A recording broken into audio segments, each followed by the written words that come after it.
Okay, next question. Have you ever been so dug in on a solution or an opinion that it felt impossible to admit that you were in fact wrong?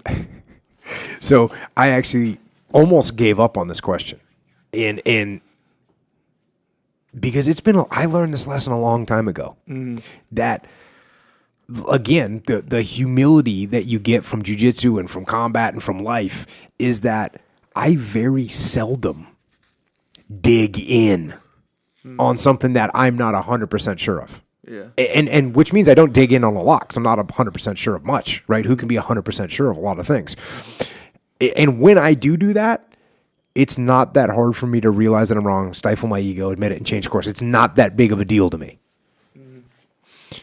When like I said, when I do dig in on a subject or on a decision, it's because I know, like almost to a 100% certainty that I'm right. Otherwise, I'm going to leave myself a little bit of an out.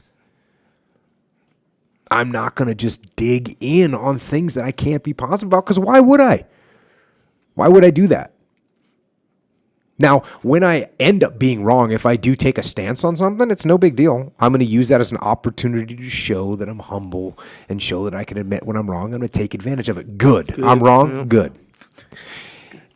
And, so I would say just keep your options open, keep an open mind. When you feel yourself or your ego is digging in,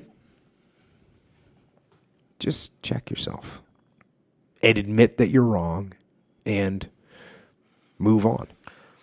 And one thing I think that happens with people is people think that digging in and having a strong 100% opinion makes them appear stronger, or it makes their idea appear stronger. But I don't think so. I'm not saying to be wishy-washy on stuff. I'm just saying to have an open mind, because I think that's the ultimate strength. That's kind of my opinion. I mean, the last time I came close to digging in, I was advising a company, and they were going through a little bit of a rough patch. And they started multiple initiatives to try and turn some things around. And one of the initiatives, of all the initiatives, there was a couple that the CEO wanted done immediately. And two of those initiatives, when I looked at them, I thought that they were redundant. Mm-hmm. And so I said, look, I wouldn't do both these initiatives. Just pick one. I think this one's the better one. Just do this one, and I think it'll cover the problem. And I convinced him. And it was pretty easy to convince him because they had limited resources at the time and limited assets. So it wasn't like they had a bunch of stuff to spread around. But he was pretty set on it, but I convinced him otherwise, and he agreed. And within a matter of days, it started to look like I was wrong. And it started to look like both systems were going to be needed to solve that specific issue. So I didn't wait. I didn't say, oh, I hope that things go. I said, look, hey, I think I was wrong about this. I think you were right. Let's get the other initiative going, and let's get this problem covered. And that's it. And I'm telling you, he didn't lose respect for me because I said, hey, I'm wrong.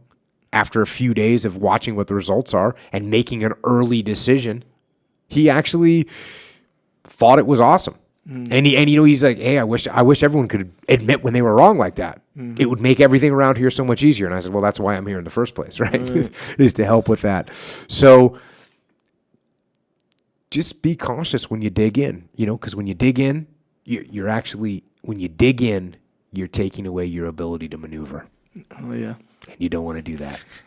It's good. So watch out.